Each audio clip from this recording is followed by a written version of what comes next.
Ace Podcast. Hey, this is Aaron. And this is Craig. And you're listening to my favorite podcast, Don't Wake the Kids. On the Ace Podcast Network.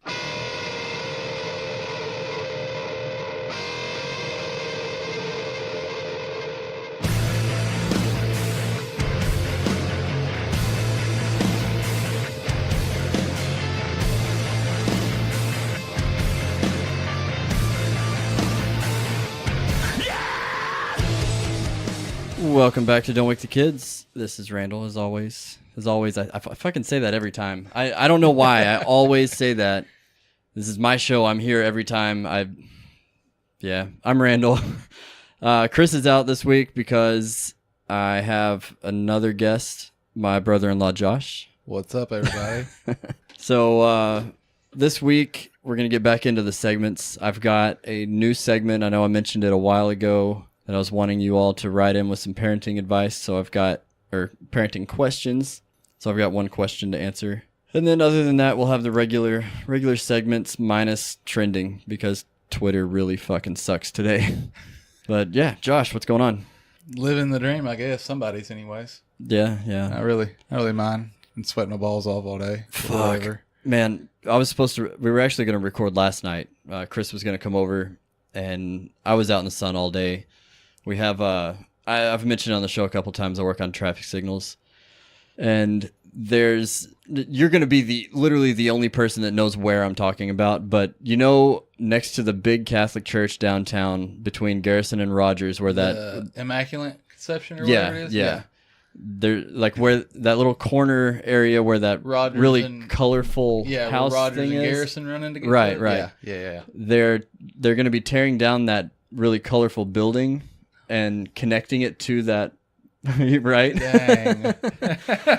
They're tearing it down and turning that whole area into a park. Well, to do that, they have to remove a power pole, which we're actually getting power from for a crosswalk flashers. So we had to take it down and put up one that is solar powered. And fuck, it took all day yesterday, and it was like 98 degrees. But I mean, that's stupid not like humid. That's not like a big area either, though. Like, I don't understand how they're going to put a park there, because I think they're like a bank or just like right Well, there. there's already a little bit of a park. I mean, there's like a bunch of trees and a gazebo is all there is right now. But yeah, they're going to turn the whole thing into a park. I'm not really sure what the plan is, but it's coming pretty soon. Definitely not something that I've even. Of course, I don't meddle around in Fort Smith either. Yeah. Like, Usually. I fucking hate So I guess I could say Josh's. What are you doing exactly now? Are you still working at the jail? I'm on patrol right now, getting all my training and everything out of the way, so that way I can be kind of like on my own. Oh, nice. So you got a job as a deputy patrol deputy? Unofficially, but like, so they have like slot spaces and stuff like that. Pretty much kind of like the military or whatever. Yeah, I'm trying to remember all this is there. But anyways, like it's kind of like the military and boat spaces and whatever, So whenever a slot. Hold on, Marine boat spaces. Yeah. So like in the Marine Corps, they only take a certain amount of people for a job or whatever. And so like in the Marine Corps, like grunt spaces fill up really quick because everybody wants to be a grunt, right? And then you still got like mechanic, mechanic spots and admin and everything else like that. So they have to fill those positions also. Okay. Within, a certain amount of time, all the recruiters have to do all their shit and get the fuck out of the way or whatever. So there's only so many positions on patrol, and when one opens up, then they'll call somebody else up from the jail that's already certified or whatever, and just fill that position with somebody. Okay. So right now, I'm just kind of waiting on a position to open up. There's 6 of us that work at the jail that's actually ELITA certified that's been to the academy and got fully certified on everything. So we'll go through an interview process, and they'll pick whichever one they think is best for that. Okay, cool. So yeah, that's why. Why did I ask you that question? Man, I'm so fucking scatterbrained tonight. I just. Oh, you just asked me because you kind of introducing me or whatever. Yeah. Well, you said you were talking about the county calling it in. He works for the county sheriff's office. That's why. All right. Cool. Now we're back on track. Oh, Jesus. We're getting it. Jesus Christ. We're gonna figure it the fuck out here shortly. Yeah. So before we get into the show this morning, whenever the fuck you're listening. I haven't mentioned it in several weeks. I want to shout out again. If you haven't already, go like the Facebook page. It's facebook.com/don'twakethekids. Twitter is @DWTK Podcast. Same thing on Instagram @DWTK Podcast. The Patreon, last week I thanked our new patrons. Haven't got any new ones since then, so I just want to say a big thank you to all the patrons. This episode is brought to you by my awesome Patreon subscribers.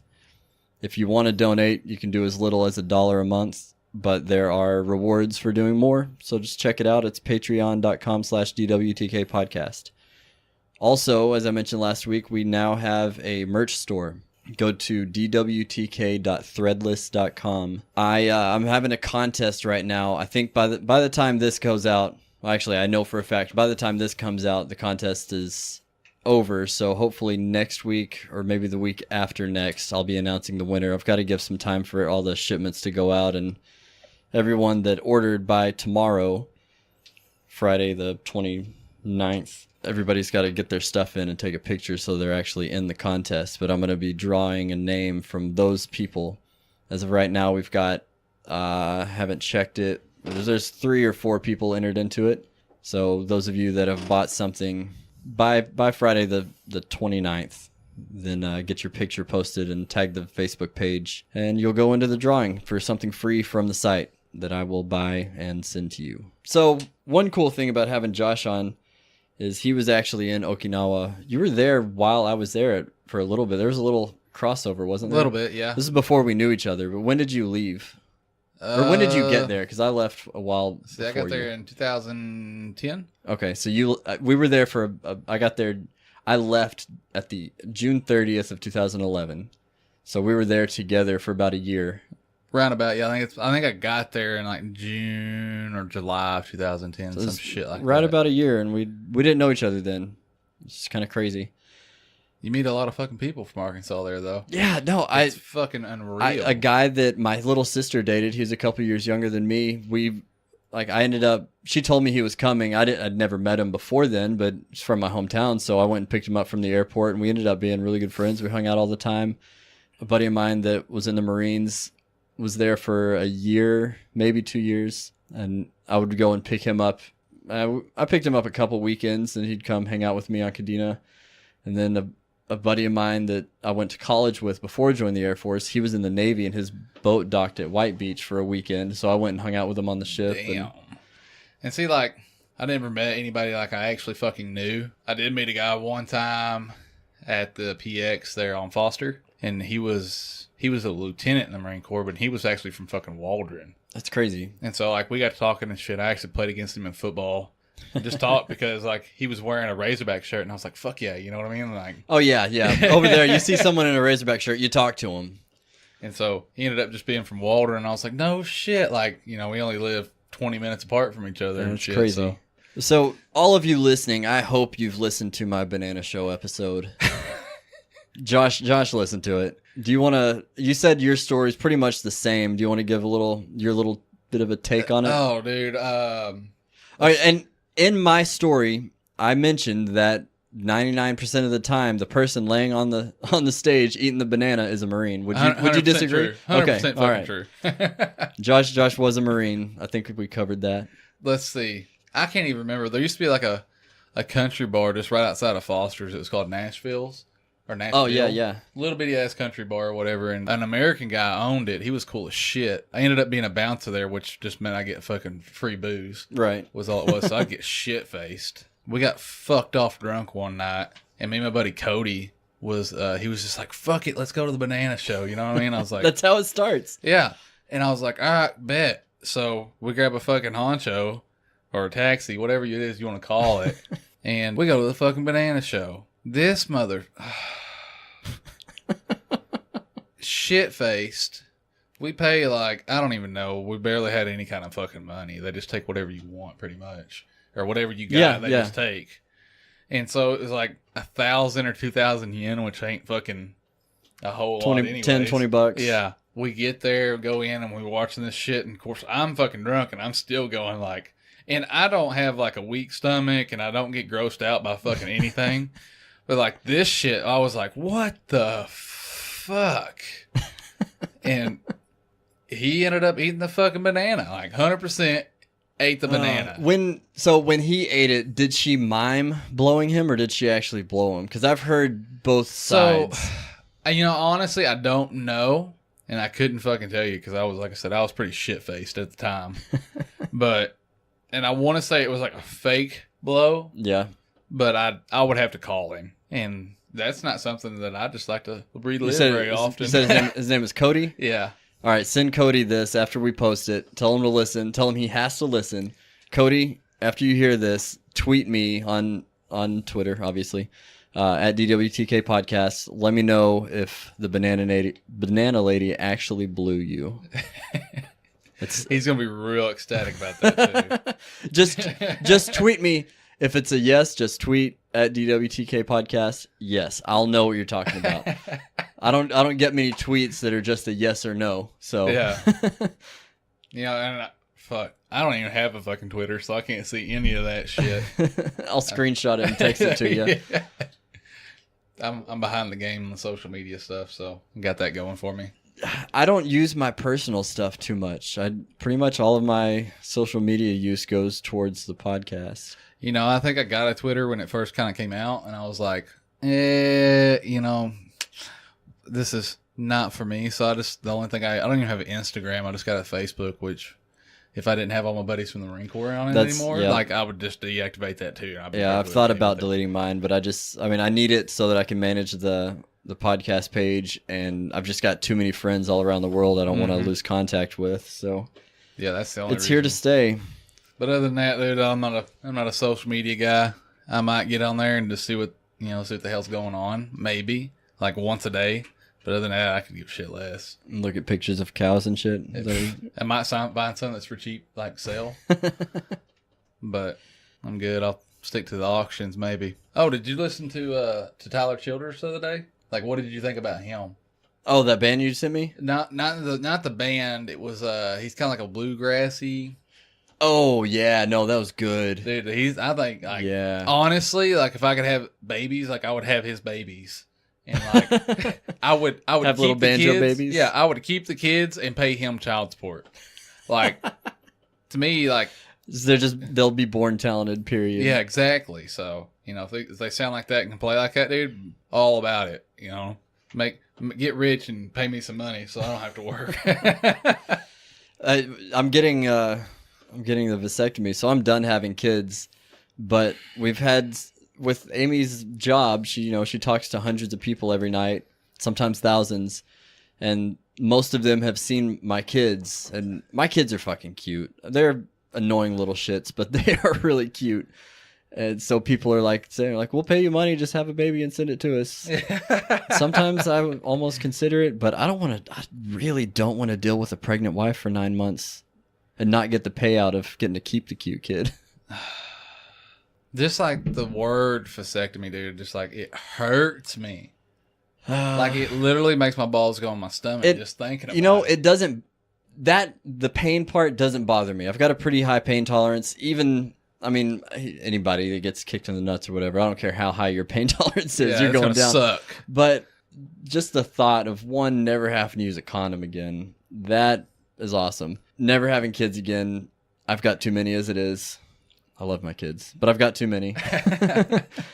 So there's a lot of really positives that make me want to do it. And like I told you earlier, it's a lot easier for me to have something done than my wife to have something done. I knew guys that got it when they were in the Marine Corps or whatever, and they were on light duty for a week, Yeah. No running, and that was really about it. And I was like, that's not bad. Right. Yeah. At the time, I didn't have any kids, and not single, not married. No reason to get it. Yeah. Thankfully, you didn't. I'm good on that part, as of that time. The only thing that, as I mentioned 2 episodes ago or 3 episodes ago, the only thing that really bothers me is I've got my doctor, the urinologist. Yep, whatever. The pee doctor.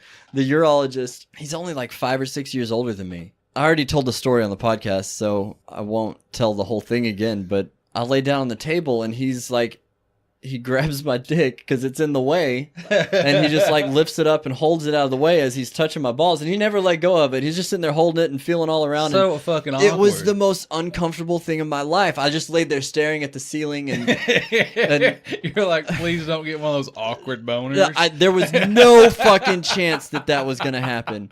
The problem was, and I'll say this again, I know a lot of you have already heard this, but Josh hasn't heard this story.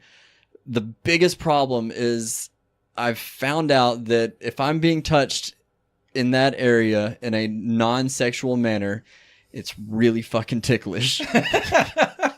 I had the hardest time sitting there not giggling.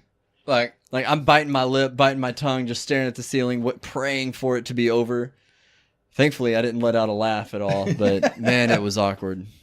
But yeah, that's the only thing that is put off, making me feel a little put offish on it, is I've got this guy that's only a few years older than me. I mean, like, to me, like, I get it, that's your job or whatever, like, but if I had a dude grab dick and balls, it's the first time in my life another man has ever touched my penis. I'm good on that. Like, I don't think I could do that. Like, I better be asleep, like, really well asleep. And even after I wake up, I'm gonna be like, oh, like, just feel a little dirty. I'm gonna feel nasty. I wonder, I don't think he told me how long I have to wait before I can shower. I bet it's a day at least. Even still, like, I would want to shower, like, as soon as I woke up. And then I'm going to go to church. Like, and I don't, I grew up in church and shit, but now, like, I'm good. So speaking of parents, speaking of kids, let's get into the first segment of parenting advice. I haven't come up with a good name for this segment yet, so I'm just going to call it parenting advice for now. So this question comes from Tracy. Thanks for the question, Tracy. She wants a tip on potty training a little boy. Pee off the porch. Pee off the porch is a good one. Yeah, 100%. Take them outside if you can. If you live out in an area where, take them in your backyard if you live in town. Even if you live in town, let them go off the front porch if they want to. Nobody's going to call in a little kid for peeing off the porch, I can promise you. Yeah. But then you might... Now, if you're a grown man and you go pee off the porch... You're in trouble. You're in trouble. So, Josh will get called. And I'm going to be really pissed when I get out there, but I'm going to be like, hey, fucking, you're an idiot. Go to the back, dumbass. Yeah. No, my advice... So this is a little different. Normally, it'll be me and Chris in here. Chris is not a parent, so he can't really give advice on these things. I have another parent in here, so yeah, this is Josh's advice. Pee outside. Just drop trout and let it go. When we were potty training Aaron and stuff, we would just let him run around outside without a diaper on. Yeah. And so like he got the concept, like he didn't have his diaper on, so he'd come up to us and be like, I got poop, or whatever, and it was uncomfortable for him not to poop in a diaper. And so at that time, we would take him to the toilet. Right. And that's where he would sit until he pooped. And then he finally grasped onto that concept pretty quickly. So, that worked out pretty well. Stetson's going to be different. Reese, my mother-in-law took him out in the backyard and tried to get him to pee. He is standing there. He's trying. You can see in his face. He's like grunting like he's trying to take a shit while he's standing there. But he turns and says... My water gun broke. He couldn't pee. He said, my water gun broke. That's so funny. But, like, with Aaron and stuff, like, I would take him outside and then, like, of course, we don't have any neighbors. Yeah. You're so, that's a good thing about where we live at. I mean, our neighbors are cows and horses, so we're pretty well set off. Right. But if you guys can't tell by Josh's accent, he lives in the sticks in Arkansas. I would take him out on the porch, and then I would pee off the porch when he had to pee. And that way he then he would pee. Right. And then he got more comfortable that way, and then we started letting him play outside with the diaper off, and then just, when he had to poop or whatever, we'd take him to the toilet then because he wouldn't poop. That's good. At least he's not running around dropping turds everywhere. Oh, I'd be so mad. But, I mean, he caught on to it pretty quickly. I think it only took us like 2 weeks maybe to get him potty trained. But still, like I said, Stetson's going to be a whole different story just because, like, he runs around the house without a diaper on and drops a deuce in the floor. He doesn't care. That's horrible. Reese, we're having a hard time with him. But, all right, my advice, and this is what I did for my oldest son, get you a bag of Cheetos And you know what, Tracy? I should have thought this through because this was going to be my dad advice at the end of the show. So I'll just go ahead and say my dad advice. Get you a bag of Cheetos. Not Cheetos. Jesus fucking Christ. Cheerios. That's about to be messy. Go ahead and get Cheetos because that's going to be real messy. Get a bag, a little like single serving bag of Cheerios and toss you a handful in the toilet and tell them to pee on them. If it doesn't work, you can just take that bag of Cheerios, go sit in the corner and cry while you eat them. I mean, I guess the Cheetos would work. You know, they'd probably kind of dissolve. It'd be like a game, you know. I don't. For some reason, I guess I'm wanting some Cheetos. Just subliminally stuck in my head. Well, damn. Now, by the end of this episode, I'm gonna have to come up with more dad advice. All right. Well, we'll get there, I guess. Surprisingly enough, that's not the first time I've ever been asked that. Like, how did you get your oldest to be potty trained, you know, so quickly? Because Aaron turned 3 and he was done. Yeah, like, he was already potty trained at 3. So we had Stetson, and then like a week later, Aaron was out of diapers. That's awesome. And so we're like, hell yeah, saving some money. I'm hoping, because I mean, it sucks right now. We've been potty training Reese for months. I think we started right after he turned 1. He'll be 3. Right after he turned 2, I mean, he'll be 3 in September. Well, maybe you should go from Cheerios to Cheetos. Maybe. I actually caught him. Amy had one of those single serving bags up above the toilet, and Emerson got it down and gave it to him, and he's walking around eating these stale Cheerios. The bag been open for weeks. You'll get those big ass containers of cheese balls. Oh, you know what I'm talking about? Like, they're like $2 and there's like 600 cheese balls in them or whatever. Yeah. I did see where Planters just coming back out with their cheese balls. I'm like, hell I haven't had those. When did they discontinue like those? 18, 20 years ago or some shit like that. Nice. So I'm pretty fucking excited about that. So this week, as I always do when I have a guest for real news or fake news, I've got the story. I'm going to read it to Josh and see if he can figure it out. The headline... This makes me laugh. Mexican police force armed with slingshots after guns confiscated. So I'm just going to go with this. Is this off the Duffel blog? Because that's exactly what some shit like they would put out. It sounds like it. I'm not going to say where it's from. I'm going to read it to you. I'm going to let you get the whole story, and then you can make your decision. All right. Police in a troubled Mexican I hate this fucking word. Municipality have been equipped with slingshots and stones after state officials stripped officers of their weapons. Only 30 officers of the 130-member police department in Alvarado on Mexico's Gulf Coast have passed control tests and been deemed fit for service. Holy shit. 100 of their police force unfit for service. That's crazy. And then they take the guns from the... I guess I should read the rest of it. Maybe that 100 can't have the guns, but they're still on duty. Gotta be, right? I mean, that's... I should continue reading. Prompting Veracruz State Police Secretariat to disarm the force. Mayor Bogar Ruiz Rosas said the force... I know some Spanish. I should pronounce these correctly, but I'm not going to. You gotta roll them R's. Yeah. Said the force was made up of mostly new hires who were scheduled to start training in the State Police Academy. Mexican media showed the mayor handing out catapults and small bags of rocks to officers in a symbolic act of protest. Okay, that makes a little more sense. He insisted the disarming of local police in Alvarado was a political vendetta ahead of the July 1st elections on the national and state levels. Quote, "This can only be understood as something political and we have to be prepared to do work in a professional manner," end quote, Ruiz said in a ceremony where he handed police officers slingshots and small bags of rocks. The state governor Miguel Angel Yunes, Jesus Christ, how many names?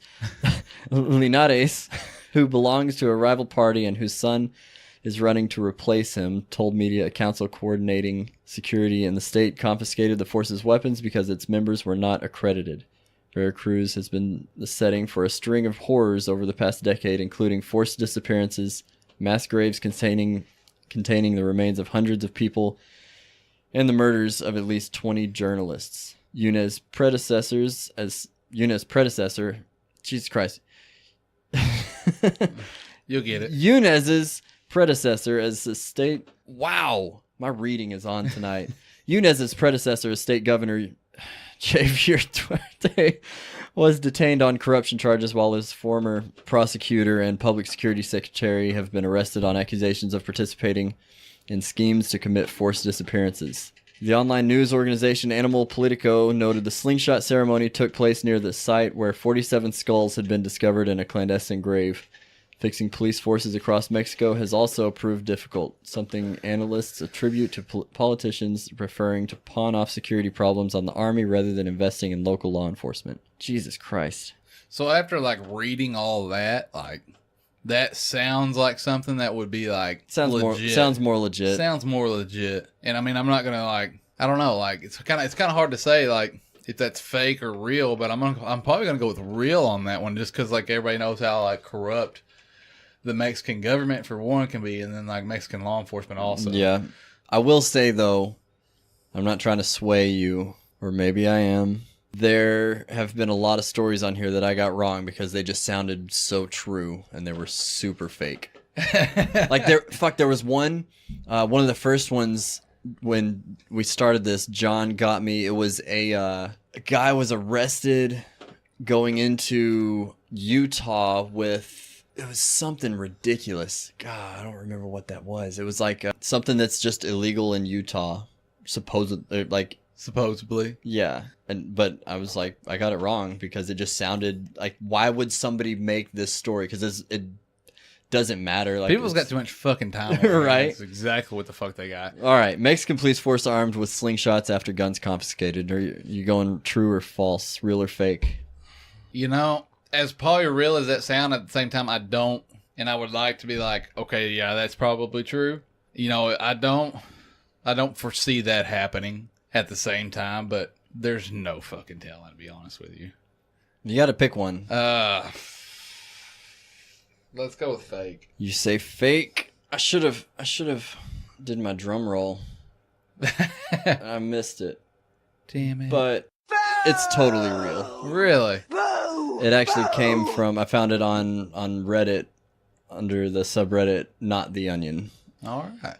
That's fucking like no. It's so after reading it, it's and I did not read it before that we started. I found that headline and just had to go with it. It definitely sounded like there's no way, like that's insane, but it was just the guy was just making a statement.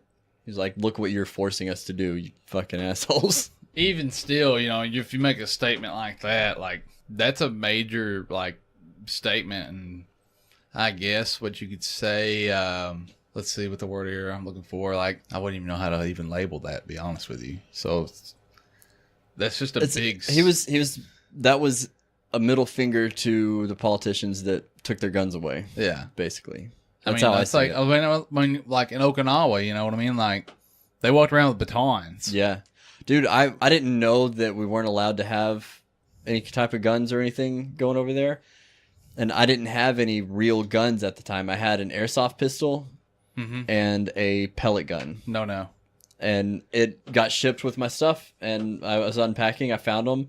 And that was after I went through orientation where I found out that it was illegal. Couldn't have them. So I just stuck them up in the top of my closet and left them and assumed that I would be able to like ship them back. Yeah. Well, so the guys came in and packed up all my stuff. And when I got my stuff back here in the States, they were gone. They confiscated them. Assholes. Yeah, it was. Oh man, the pellet gun too. It was really old. It was like, I say really old. It was made in like the 80s, so it was quality. It was wood. Yeah. Like, and it shot.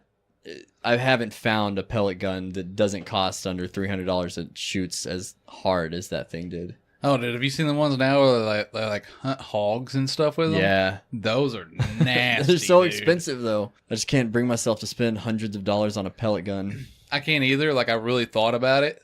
I mean, I can go spend so much money on an actual real gun, you know what I mean? But, like, a pellet gun, I'm like, what am I going to do with that? Yeah. Like, for me, where I live in town, like, I love where I live because it is in the middle of town, but it doesn't look like it when you're at my house. There's a lot of trees. Neighbors aren't super close together. So if I've got any kind of varmint or whatever, I want to go out in the backyard with a pellet gun and shoot it, I can. I can't use a real gun because Oh yeah, I'm in the middle of city limits.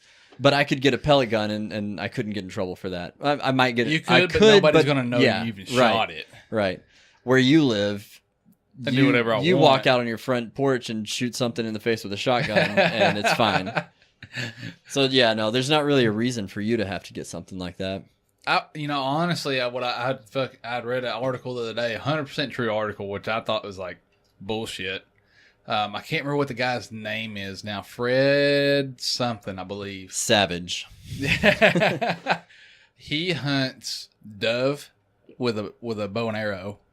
Oh wow! And he come up with his own blow dart gun, and actually put it out into circulation. I think I've seen that. And he killed a black bear with a blow dart. What? Yes. Pause the show.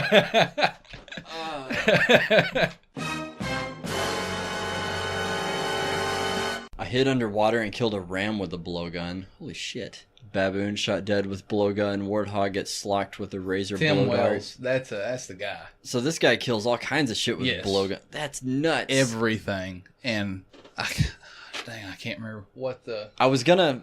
Well, we'll still use the YouTube channel of the week that I had planned, but I'm gonna go ahead and shout this out there. If you guys want to see this guy has a YouTube channel where he hunts with this blowgun. It's Tim Wells Bow Hunter. Relentless Defender is like his Facebook page. There is the bear that he killed with a blowgun. Holy crap. How many times did you shoot it? Once. How the... One time. I don't like, it's sticking out of him. Well, how long is that it? is, I mean, it's long. It's super long. Just the dart So he's got a... The part that you see sticking out right there is actually just the end cap of right. It travels the rest of the way through. And like he... Oh, so the killed a bear cap with a breaks spear. off? He's like a very big, like, primitive hunter. That's crazy. But yeah, like on the bear, the cap just like it goes in a little bit and sticks in the hide, and the rest of the dart just travels the rest of the way through. You have to place that perfectly. Like it's got to go like right through the heart. Nope. Fuck that. There's no way I'm getting close enough to a bear to shoot a blow dart at it. Oh, he said, like I read the article, and I want to say he crawled on his stomach for like 200 yards. I bet you $100 he is not a smoker. Oh, I guarantee you not. He's not big on like hunting with a rifle and stuff. Obviously. And so like, turkey hunts with a bow. I mean, all kinds of stuff. Like he's a big like primitive bow hunter and then spear, blow dart gun, which he killed this rattlesnake, like that rattlesnake with a blow dart. Like thing is huge. I'm good, dude. Like no. I'm gonna take a shotgun. Thing's like 7 feet long. Turkey with a blow dart. Like no, I'm like there's no way. Like I thought about buying. Like after I read that article, it's like I'm buying one. And his blow dart guns are only like $70. See, you should get one and just go like squirrel hunting with it. That's what I'd start. Or rabbits. Yeah, something easy. It's pretty awesome though, because if you are going like, say you want to go hunt for some squirrels or rabbits, that takes away a lot of the damage that a bullet's going to do. You're not picking any buckshot out of anything. I know. Like, and see, like me, like for the past couple of years, I've been like a really big bow hunter. And so I like to hunt with a bow now. I've actually never shot a compound bow. I like to do that probably more than I do like to hunt with a rifle. Now, if I'm going somewhere where the closest shot I might get is 150 yards, obviously you can't do that with a bow. But where I set up my feeder and everything, it's only like 25 yards. So, wow. I mean, I'm good. I'm good with a bow. And so, I mean, that gives me an extra 2 months of hunting rather than, like 2 weeks of hunting. Right. Yeah, I haven't been hunting in years. I went squirrel hunting like 4 or 5 years ago, and because I love squirrel. It's so good. I love squirrel, and even a rabbit. Rabbit's really good. Rabbit is good, but I can't eat squirrel anymore because I raised 2 of them from 2 days old. And, like they're my babies, and now every squirrel I see, I'm just like I want to hug it. Is that them? Mabel, she's still around here. I see her every once in a while. She'll get close to us. She won't let me like pet her or anything anymore. But at least like you really like rehabilitated her to like the point where she can fend for herself. Yeah, both of them are both wild now, and you see a lot of people taking animals and stuff like that are they end up being pets for life because they can't be released. Mm-hmm. So I mean, at least you did it right. Like that's if I was going to take in an animal, that's the way I would want to do it. Yeah. See, Marty, her brother, he got released a lot earlier, and I was worried about it. I didn't want to do it because I didn't know if he could handle it, and I didn't know how to do it. So I took him to a rehabber and just gave him to him, and he got him ready for it and released him. And when it came time to releasing Mabel, I called him and I was like, "Hey, I've got his sister, and I want to release her in my backyard because I want her to be close so I can still see her and everything." And I asked him for advice on what I needed to do. And basically, all I had to do is I took her cage and I put it on the back porch, and I left it out there for a week. So I just left her in the cage, exposed to elements. She had a little house, so she had somewhere to go when it rained. And it stormed one night when she was in the cage out there.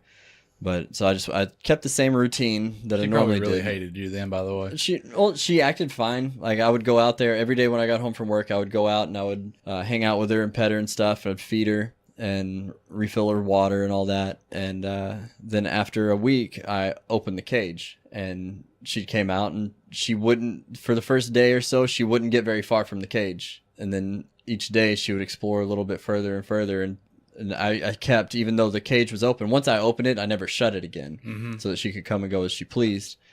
But I still went every day and refilled her food. And basically, it only took about a week before she stopped getting the food out of it because she had found out how to get her own food. That's good. And she stopped drinking the water, so I stopped filling it. And eventually, she stopped coming to the cage altogether. That's the way to do it. Like 100%, like good way to do it. So and I was really happy with the turnout, and it was great though, because there were months where I think it was like 2-3 months after she was released that I could walk out of my back door, call her name, and she would be somewhere within like a house or two from me. And I might have had to wait 5 or 6 minutes, but she would come running. She would come right up to me. I'd have a handful of nuts or whatever, and she would just sit on my shoulder and eat her nuts, and then she'd run off, and it was awesome. But now she's off making her own squirrel babies, and I see her every once in a while. She's been lately she's been close to the house a lot because like we always know it's her because she has a very thin tail. The other squirrels around here, their tails are much bushier. You should have like tagged her. I should have just put like a little tag on her ear or something. Yeah, just to know. Yep. But I know it's her because like I'll walk out on the front porch and she'll be next to the bird feeder that's right by the door. Any of the other squirrels, they run off immediately. As soon as that door opens, they hear that sound, they're gone. She'll stop and sit there and look at me, and I'll be like 4 or 5 feet from her, and she'll just stand there and look at me. But then when I try to approach, she'll run off. Yeah. She's not, thankfully, she's afraid of humans now. That's could keeping her alive. Yeah. Like dogs and stuff like that. Yeah, it's a no-go, you know what I mean? So, and like me, like I'm a big avid hunter. Yeah. But like I'm very much into active like rehabilitating animals and like returning them to the wild. You don't waste anything. Like you hunt for food, not for fun. Yeah, it's exactly. I mean, yes, you have fun doing it. Oh, I do have fun. Don't get me wrong. I enjoy like hunting, you know, but like everything that I kill, we eat. You're not going out shooting elephants and tigers and shit. No, hell no. That's just all that is like it's pussy ego. That, and then like that's a big money thing too. Yeah.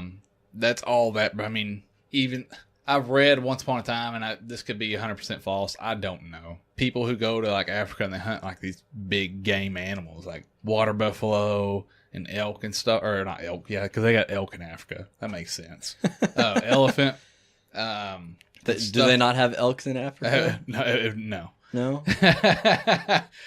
I guess that would be more of a mountain type. Yeah. Yeah. So like they go and they spend like, I don't know, I think it costs like $1 million just to kill an elephant or something like that, and all that money goes to the government of, you know, let's say a corrupt country or whatever it is, and then the meat and everything goes to like the villagers. So I mean that's a good part of it, but I mean, who knows? That could be, like I said, it could be 100% false. Yeah, I don't know. That's whatever. But like I know, like on my property and stuff, I didn't even hunt that for probably 10 years.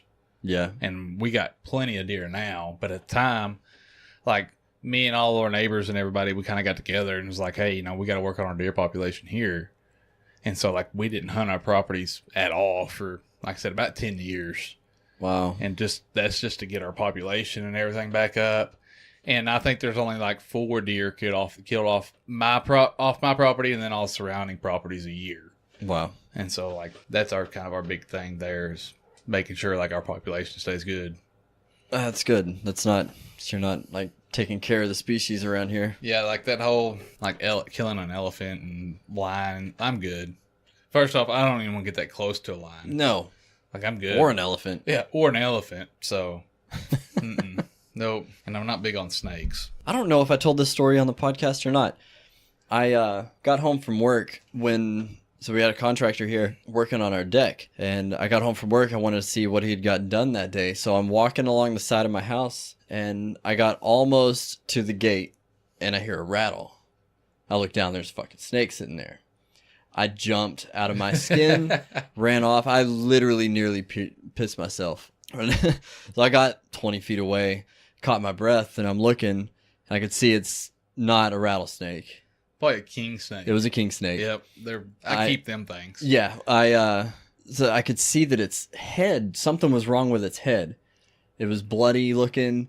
It was all disfigured. I was like, oh shit. So I like crept up closer, and got like 3 feet from it or so, and I'm looking at it, and at first I thought that somebody had like smashed its head in, and it was just barely hanging on, but it actually had a baby bird in its mouth that it was eating. We had a robin's nest up on the power inlet on the house. There's a robin's nest. It's been there for years, and he got up there. He took all the eggs out of it. They were all broken on the ground, and he was eating the bird. Nature of the beast. Yeah. I didn't want to kill it because they are good snakes, and they're not dangerous, but I didn't want it around here because of the kids. Yeah. So I called animal control, and the guy came and got it to go rehome it somewhere else. But the next day, I called the contractor and just let him know, like, hey, I found and it was good size too. It was almost 5 foot long. Wow. Yeah, it was one of the biggest king snakes I've ever seen. We had a garter snake come up on the porch, I guess about a month ago, and it ran across Christian's foot. Did she freak out? She was freaking out. So I just took a shovel. I mean, they're not a poisonous snake at all, so I just took a shovel and picked it up with it. And just threw it over the fence into the pasture. Yeah, I've caught garter snakes with my hands to get rid of them. Yeah, this one, they're not I can, but it was pretty aggressive. Oh, really? And so I've never seen one that was aggressive at all. It was pretty mean. Huh. I mean, but it was over, but it's probably about 1.5 feet long, so it was a big garter snake. Oh, wow. That is big. And then we had a water moccasin come across the yard. Nope. About 2 weeks ago. Goodbye. I killed it with a shovel. Yeah. I was like, I'm good. Not have anything to do with that. That's crazy. No. And it was chasing a frog. That's weird. The frog's hopping around in the pond. It's like, fuck this. It takes off across the yard. The snake's like, you're not getting away, bitch. It was fucking weird just to begin with. But yeah, he went to snake heaven. That's funny. Well, let's move on to YouTube channel of the week. This week, I hope most of you have heard of Letterkenny. If you haven't heard of Letterkenny, you've got to get on this YouTube channel and go back and watch them all. They're so fucking funny. It's actually a TV show now that was picked up by Hulu. So there's going to be new seasons coming out on Hulu. It started out as it's just two guys telling. So Letterkenny is this town in Canada, and these two guys just go back and forth telling Letterkenny problems. It's so fucking funny. But then it got into where there's skits and they've got a full storyline, and now it's a full TV show. But the YouTube channel that it all started on, it's all one word: PlayFunGamesPictures. They've got some of the funniest videos I've ever seen in my life. We played a couple of them before we started the show, and I think laughing our asses off. I think when we're done recording, we might watch a few more. This is so good. But yeah, Letterkenny Problems is really fucking funny, and I haven't seen a video on that channel that I didn't laugh out loud at least once. PlayFunGamesPictures. They're really popular. I probably don't need to even shout them out because I'm sure a lot of you have already checked it out. But for those of you that haven't, you're fucking welcome.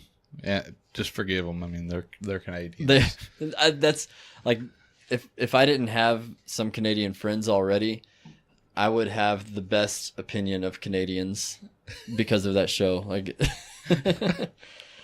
but this week we're gonna jump back into the Playboy Advisor. It's been a little while since I've done it. This week's advisor comes from the January 1984 issue that includes the last nude photo of Marilyn Monroe, which I haven't found. I've looked through every fucking page of this thing, and I don't know if someone tore it out or what, but I can't find it. Keeping that for myself.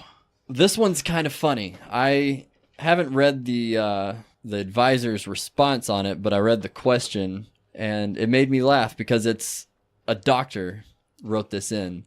And in my mind, I'm thinking, okay, this guy's writing in trying to troll Playboy, see if they can get a real doctor to answer him or find somebody that knows shit or knows more than him at least, because I'm about to read some long fucking sentences of words that I don't understand because I'm not a doctor.